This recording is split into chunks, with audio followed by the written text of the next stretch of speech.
Hi, guys. I'm so happy to be here. I'm Dade Hayes with Deadline. I am thrilled to introduce the panelists on this session. It's called Creating with Care. I'll go from stage left to stage right. Cristela Alonzo, you probably know, but I'll read some details about you anyway. The first Latina to create, write, and star in a network TV show. That would be Cristela on ABC. She created and starred in three Netflix comedy specials, including the recent Upper Classy. Stay tuned for a clip from that later. And she's currently developing She Gets It From Me, a comedy set up at CBS with Dan Bukatinsky. Yes. Welcome, Cristela. Thank you. Thank you so much. DJ Nash is in the middle. DJ is the award-winning creator, executive producer, writer, and director of A Million Little Things, another show you've heard about. It aired for 5 seasons on ABC and now on Hulu. He serves as an ambassador on Prevent's, a presidential task force aimed at reducing the suicide rate among veterans, and is on the board at Hollywood Health and Society at the USC Norman Lear Center. Welcome to you, DJ. And over here is Liz Sargent. Hi, Liz. Welcome. Look at this all-star panel. It's crazy. Liz is an award-winning filmmaker whose work delves into adoption, disability, and family dynamics. Her proof-of-concept short film, Take Me Home, premiered at Sundance in 2023 and screened at over 50 festivals. Her featured pitch based on the short film won Tribeca Film Festival's AT&T Untold Stories $1 million production award with a guaranteed premiere at the 2026 Tribeca Film Festival. Ooh. Welcome to you, Liz. Well, I couldn't be more just thrilled to be with such an esteemed group, and I'm going to let you guys do most of the talking on this because you have such a deep connection to the themes of this whole conference and this panel today. I'm going to start kind of broad, and you can each kind of take a turn and kind of give your perspective. So we're basically talking about how your relationship to care, influences your work. It's sort of almost hard to separate them in a sense, right? But maybe you can each take a moment and explain in your specific case, like how that bridge was built, how you sort of used it as creative fuel and maybe continue to do that. I'll start. As a stand-up comic, you write from personal experience. And what I learned is that I'm the youngest of 4, and I was chosen as my mother to be the one that would take care of her when she was older. I was about 8, and I didn't realize what that entailed. Then she got sick, and I dropped out of college to take care of her. Took care of her till she passed away. Then I worked as a nanny, and I then helped my sister raise her 3 kids. And now, as the youngest, I'm also the matriarch in the family. And when you write stand-up, you realize that that is what makes me different compared to other people that were my age, and the difference is what makes you interesting. And also, those stories are not told as much. So you want to talk about that to find those people. People always ask me, how do you write a joke? What do you think is funny? It's like, well, you write what's funny to you.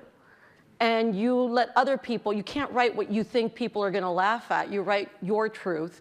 And for me, with the 3 specials, every special that I did talked about the dynamic with my mother. My mother passed away 2 decades ago. And it's the journey of grief that never goes away. It evolves, but it never goes away. It just takes a different version. And I think that it was really important to focus on that because, especially coming from the sitcom world, my sitcom was about caregiving. It was never allowed to become a caregiving story.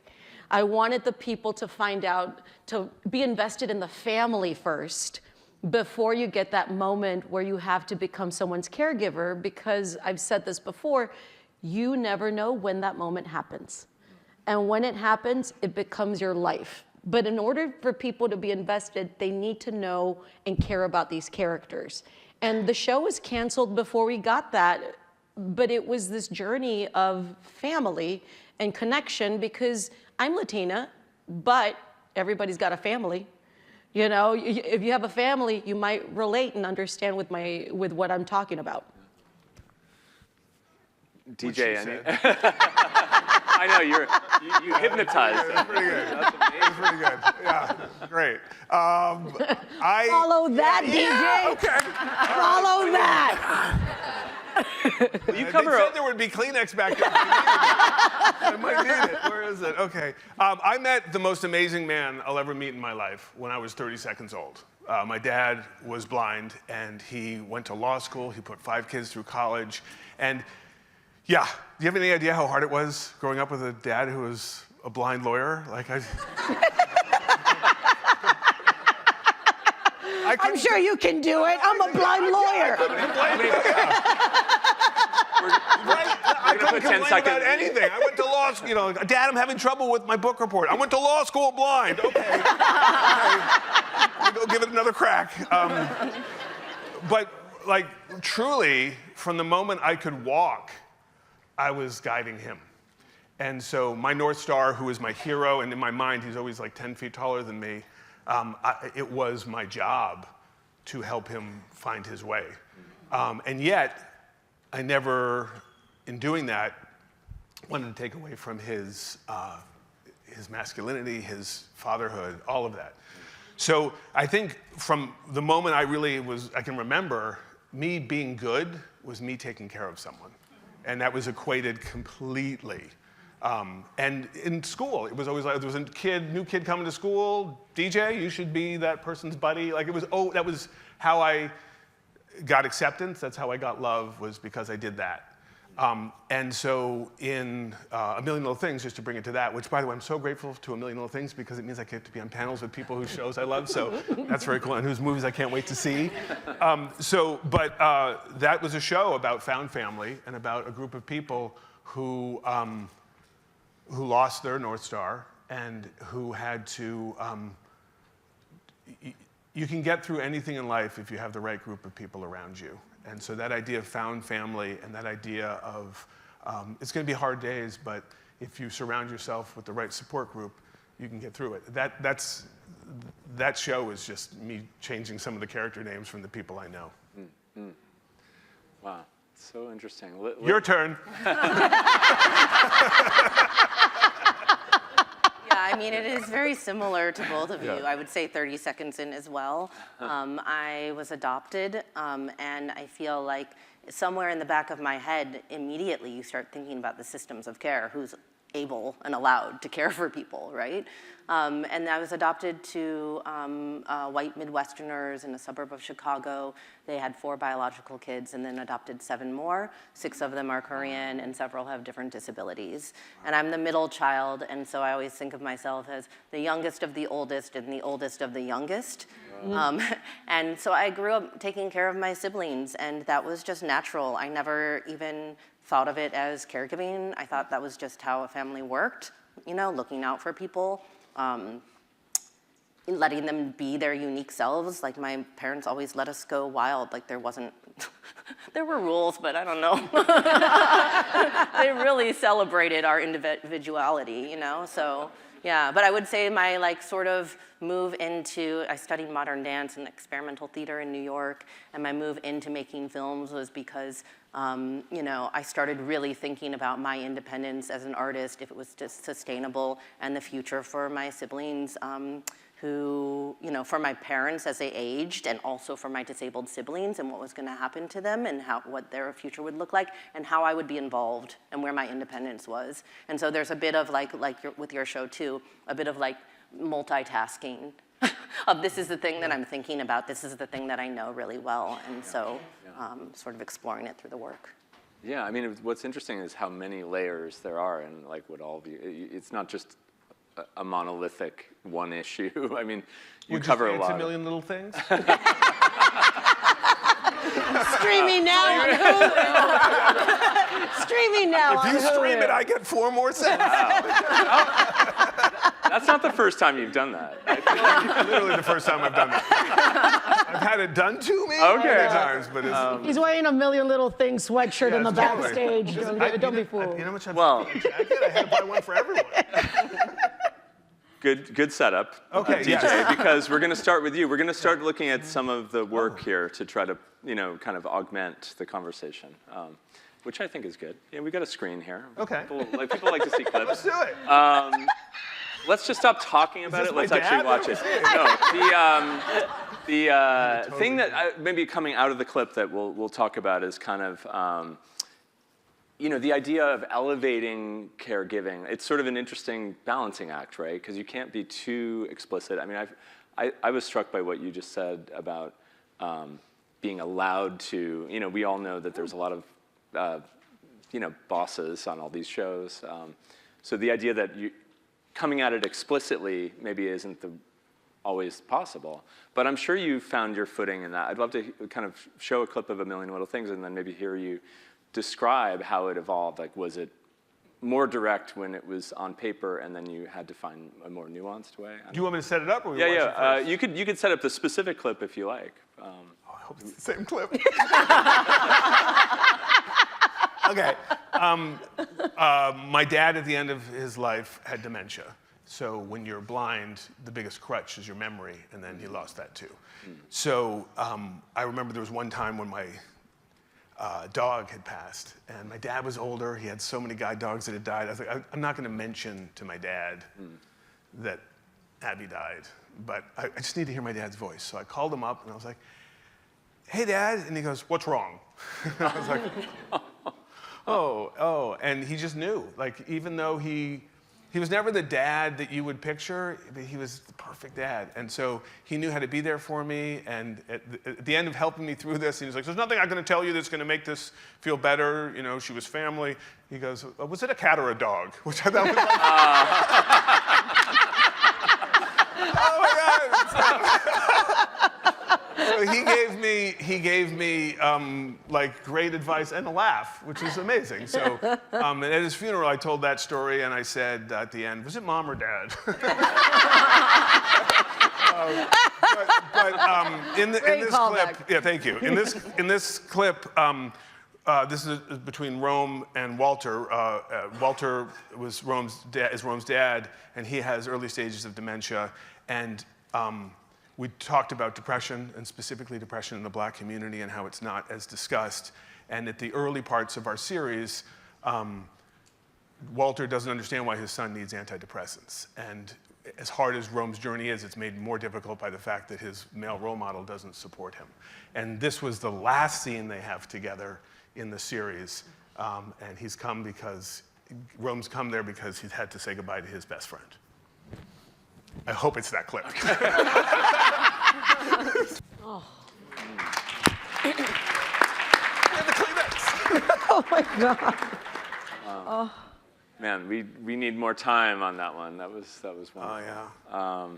We're going to kind of keep the conversation going, but obviously you can all jump in whenever. But Cristela, a joke.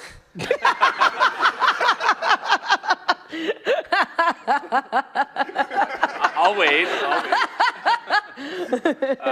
But we were talking a moment ago about just the barriers, the sort of misconceptions when you're trying to bring work, to life. I would imagine with your new specials, it's probably liberating, right? Because you maybe have a lot fewer of those. Yeah, the special, I actually did it as an experiment. I started 10 years ago, and I decided to do a series about class. Because in this country, class is the most important thing that separates a lot of us. And the specials are called lower class, middle classy, upper classy. And it was an evolution of where I would be whenever I shot these specials, not knowing where I would be, hoping that I would actually ascend, because it makes it funnier. But it was this thing at the end, the last special that I did was it was a bow of where I was, and it really told the story. I told the story of helping my sister raise her kids, and it's funny, but there's a realness that comes with presenting it in a funny way. I can do a clip, like they'll show a clip about like me raising my sister, my sister's kids. What they don't understand is that I don't have children in my 40s because I already raised children, And as a caregiver, a lot of your life is taken away because of investments, because of the choices that you have to make, the sacrifices. And I like presenting those ideas in a funny way. Usually I like tricking people into learning, because if you try to do it, if you try to present it, a lot of times it can come off condescending, or it can come off as a lot for people who have never experienced it. So you kind of have to almost spoon feed them in little chunks and trick them into caring. That's, especially with stories like this that are not told enough. And I hate that they're not told enough, because how is caring about people not more important? Every year you can see TV shows about young people becoming adults, and it's like, and it's always, and it's always about like, I'm 23 and not married, and it's just like, there's a lot of us that became adults in a different way very young, and I want those stories told. Well, that's a perfect setup. Let's take a look at a clip from Upper Classy. Can we run that one? There.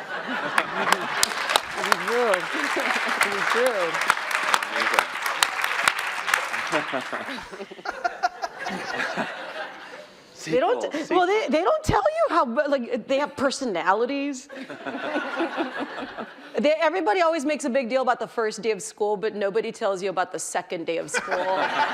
When you have to tell them you're going for 18 years. Well, Liz, let's work your film into this conversation. Okay, I'll try. And take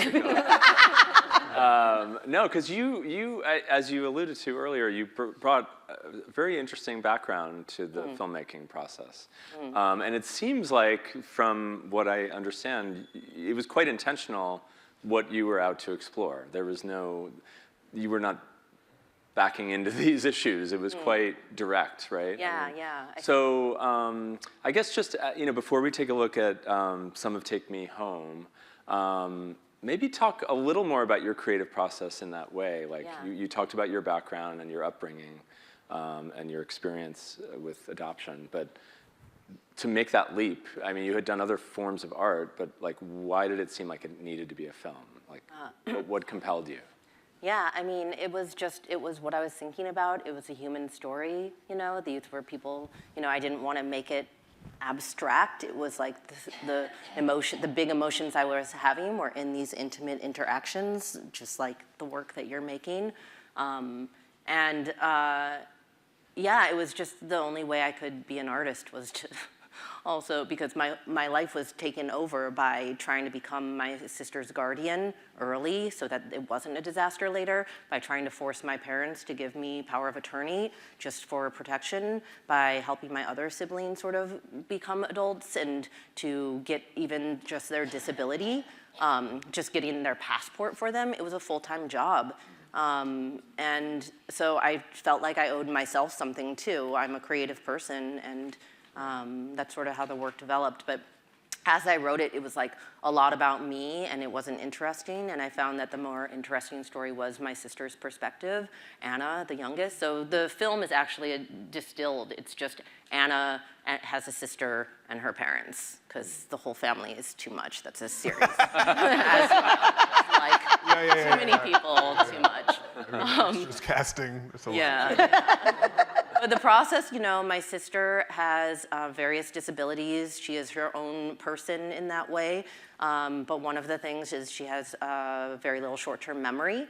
And so making a film is complicated. And we just leaned in fully on the process. And we said, you know what, whatever happens, like, we know the gold is her, and her as a fully agent, like a full person with agency, and I knew it was for the better, because I feel like the humor that came out of it is just because, like, I didn't write the humor.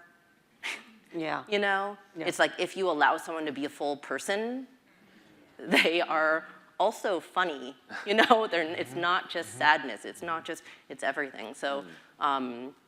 Anyway, I'm sort of babbling. No. I think immersing the audience in the experience, too, is a big objective, right? That I mean, that's some of the best storytelling is like you really kind of make people understand it from, even if maybe it's a little bit not their experience, you're kind of putting them right in the center. Yeah, and I guess I'd say the way that we did that is that, you know, there is a way to make a film. People talk about the militarization of film, and I don't think we have to make films like that. And I'd say that's, you know, I come from modern dance and experimental theater. You know, it's a generative, collaborative experience, truly. You know, and like the wild messiness is what the aliveness is what we're trying to capture. And I think that's what we want to capture on film as well, and people respond to that. And so the biggest challenge and gift was to allow that to live and allow Anna to be her full self and not script words into her,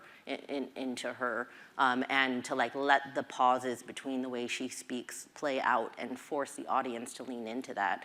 And they respond to it. So, but I will say this is a clip that I'll set up. Yeah, yeah. Since I guess that's what we're doing.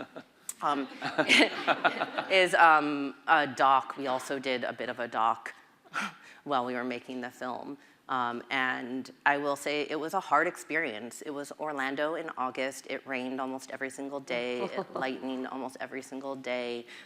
There was like a brink of a hurricane. It was my first feature. It was Anna's first feature. And, you know, accessibility's talked a lot about physical, but what is like cognitive accessibility? And it challenged everybody. And the thing is, Anna changes the way she interacts in the world every day for everybody else, you know? But it was very revealing to see how other people had a harder time changing the way that they worked. Interesting. Wow. So I don't lean away from the challenges of it. Like that was the job, to be challenged by the process. And yeah, and find the gold nuggets in it. Well, that's a great setup. Let's take a look at the clip from Take Me Home. Wow.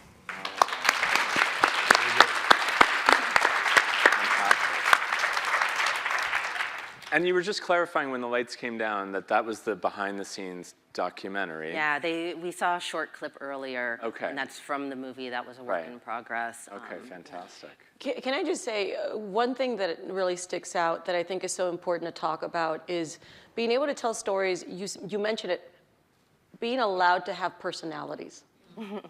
It is insane. There's so much talk when we talk about Latino representation, Black representation, but then it goes into more specific groups too. You know, my oldest nephew, he has Klinefelter syndrome. He just turned 35. He has probably the capacity of like, he speaks on maybe a 6th grade level. And you know, it's like, but he's so funny, you know, and he's so charming, and he's like this guy, like he has his own personality, and it's like, we need to acknowledge that we all have personalities. We're all people, like, you know, it's like, you see it, and I love that clip, because you're like, yeah, she's fine. You know? Because the instinct is to always be so precious with people if they're not familiar. It's like they're made out of porcelain, you know? It's like, are you okay? You know, like people will like be louder with my nephew. It's like, he's not deaf. Like he can hear you, but it's about being allowed to have personalities. Yeah, it was so interesting. This one moment in this film that really stood out behind the scenes was Anna trips and falls on one knee all the time. It happens all the time. Sometimes it's really bad, but somehow she always just gets this major scrape on her knee, right? And so it happened during the film while we were shooting, and she was in love, like she loved her caregivers. She had so much care on this, you know, so that she could be challenged in other ways that she hasn't been allowed to be challenged in her life. But she scraped her knee, and everyone's like, Liz, Anna scraped her knee. You know, she's like very upset. And the accessibility producer was like on her knees with an ice pack, and everybody's like rubbing her back. And you know, Anna was like this. And I was like, no. And I was like, I told everybody, I was like, made up reasons that everybody had to leave and work. And then I sat down next to her, and I was just like, hey, what's up? She's like, oh, nothing. And I was like, are you ready to go to set? She's like, yeah. And she was like, fine, you know? Right. But yeah, I don't know. It seems similar to No, what you're absolutely. saying. Well, like my nephew, people are so nice to him, but he can be a jerk. Yeah. You know what I mean? Yeah. And the thing is that I know he can be a jerk. So, sometimes I'm like, hey, cut it out. And he's like, you're right.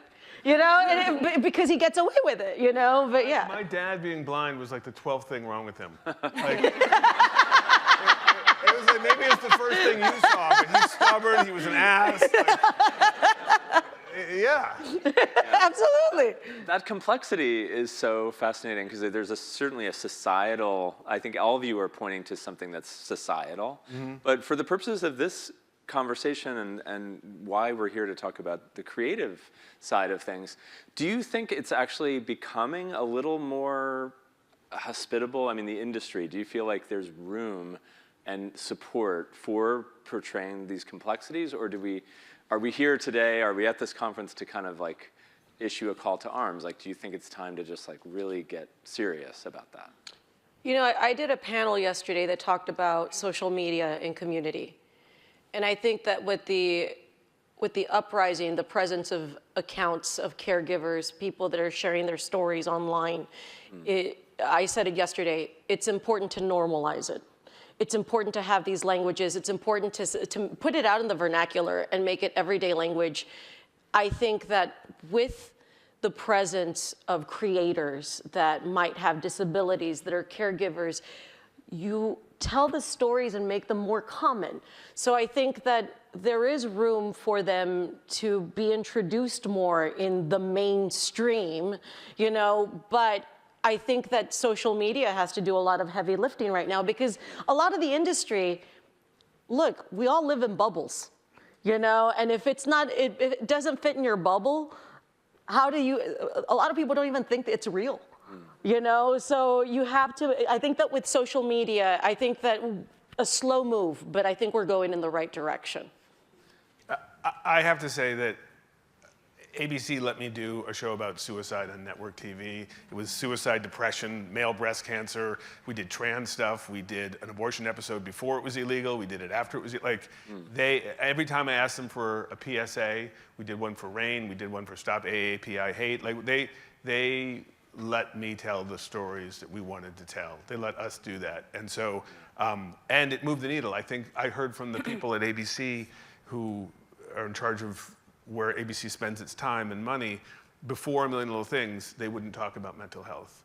And after A Million Little Things, next to cancer, it's the biggest thing that they're spend time doing. So I do think the needle has moved. I think I've met so many people, and I know we have another few minutes here, but when it's over, I want to know, I've heard from people about how the show deeply affected them personally, and I love, it means so much to me, because I lost my friend. And the idea that nothing can bring him back, but maybe his story can help others is incredible. Yeah, wow, that's powerful. I mean, I have an 18-year-old, and he's now out in the world and in college, and I mean, I've been pleased to see that mental health, I feel, is at least on the table as an issue, and so commendable that you would take it on. I mean, that's powerful. The day after my dad, just to talk about the care thing, and how I was helping this guy who was blind, but he was my North Star. The day after he died, I'm at the Keurig machine. First of all, I don't do well when people take care of me. I don't do that well. But when my dad died, I mean, everyone, he's the card at the end of every episode. It's the two of us. That's my boy. And the whole cast, pardon my language, but the whole cast was like, DJ's dad died. And it was like, fuck. like it really was a thing.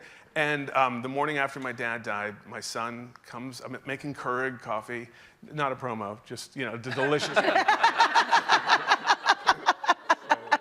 But I wonder how Nespresso. So I'm making Keurig, and my son comes up behind me, and he goes, he's 11, and at the time, he goes, maybe Papa will forget he's dead. And I was like, oh, that's so good. Oh, wow. And then we got a dog, my wife was like, I know we wanted a dog for a while, but your dad had guide dogs, you'll feel connected. And I had this feeling. My dog was born 3 months after my dad died. And I was convinced that this was my dad reincarnated. Okay? Go with me on this. So I literally, I need it to be true, right? So I'm looking. My dad, the dog, coming to ABC. Yes, there's your multicam. I'm gonna go sell that quickly. So I'm with the dog and I'm looking at this dog for any sign that it might be my dad. I'm not kidding. People grieve in different ways. So I'm looking at this dog and my son comes downstairs and he's like, what's going on down here?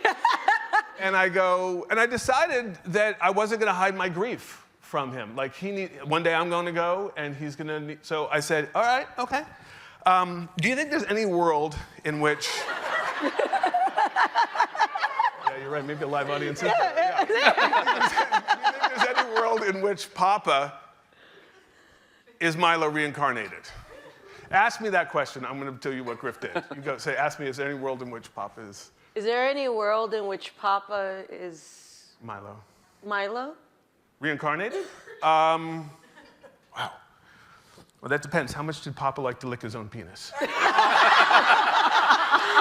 Papa! Wow. He loved doing that. He loved it. That's Papa. That is so Papa. Oh, my God. That is so Papa. He's Oh. I think that's a point in, even in your biggest grief, you have to laugh. You have to laugh or you'll cry. Absolutely. True. And you guys have supplied a lot of that today. All three of you. Wait. All We three did of you. CareFest and we did a dick joke. Come on. Well, it's criminal that we're out of time. And I do hope you stick around and we can have a conversation afterward. But Liz, DJ, Cristela, thank you so much for your insights. Please join me in thanking this great panel.